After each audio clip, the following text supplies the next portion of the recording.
Updating your billing plan on Weaviate Cloud is a straightforward process. Follow these steps to ensure your billing information is current and meets your needs. Step 1. Log into your account.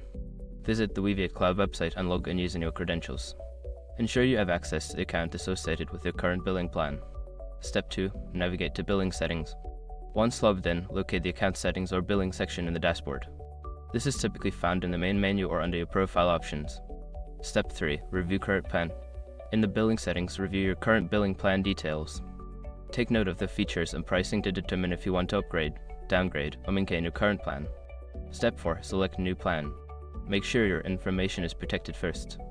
Most people don't think about breaches until something actually happens to their accounts. Use SR to monitor your accounts 24/7 and instantly alert you if your information appears in leaked databases online. It constantly checks billions of breach data points in the background. And considering how much personal information people keep online now is honestly worth having. Link in the description. Step 5. Confirm changes. After selecting your new plan, review the changes and confirm your selection.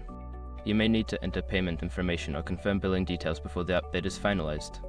By following these steps, you can easily update your billing plan on Weaviate Cloud. If you encounter any issues, consider reaching out to customer support for assistance.